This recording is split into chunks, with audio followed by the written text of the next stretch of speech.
if anyone, male and female, speaks in a tongue, it should be limited to 2 or at most 3. Why? Because you got believers coming in all the time. Like during that time, we might have 5 people come visit the church a year. That time, man, they had people coming in from everywhere because the power was flowing. Miracles was happening. So people was coming in, and Paul like, hold on. He already told them that you more than 3 of y'all speak in tongues, people gonna be confused. He's not against tongues, and he's not saying that others in the body, if it's 20 of y'all that speak in tongues, he's not saying don't do it for the sake of not doing it. He's just saying if it's more than 3 of y'all speaking in tongues, and we got more unbelievers that are coming in, we don't want them to be confused so they won't hear the gospel. They'll just turn around and say, man, they mad and I'm leaving. So Paul, there's structure that he's laying. Why? Because these are new congregations.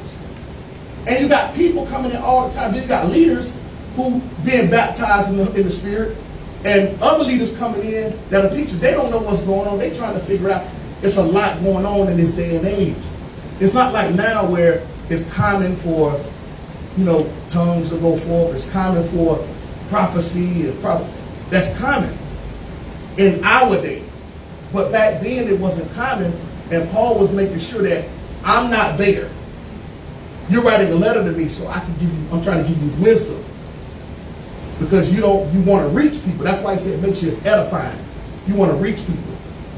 If Paul said limit the tongues, because he want to make sure everybody has the opportunity to hear the gospel. Not that he's hating on you, or not that he's trying to stop you from doing anything. It's just that Paul is trying to make sure that some edifying is going, because everybody want to be impacted. And then Paul, as we read later on, he'll say, okay, if somebody amongst you, if it's the 4th person or 5th person, the Lord give them a word to prophesy, then one of y'all of the 3 need to chill. Like, hold on, let them go. Because it's about edifying instruction. So look what it says here. If anyone speaks in a tongue, it should be limited to 2 or at the most 3. And each one speaking in turn. See, he said, y'all don't prophesy over each other. See, he's laying structure. Y'all don't speak in tongues over each other. It's all about structure, because the point is trying to make sure that everybody's edified. And you don't want nobody to be confused, or nobody to leave, or nobody to walk away to my name for crazy. But look what he says here. He says, verse 28, but if there is no one to interpret, the one who wishes to speak in a tongue must keep silent. So Paul is saying, if you're going to prophesy, there need to be others judge your prophecy and what you're saying. Right.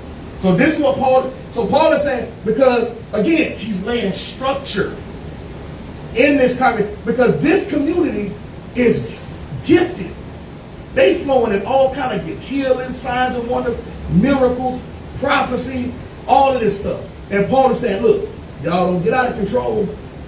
So he says, here it says, while the rest pay attention and wait carefully, with intention, listening carefully to every word that's being said. What is said? But if an inspired revelation is made to another who is seated. So Paul's saying, while the 3 up here prophesying, and they going one at a time, taking turn, and somebody else in the seat, the Ruach, hit them to speak.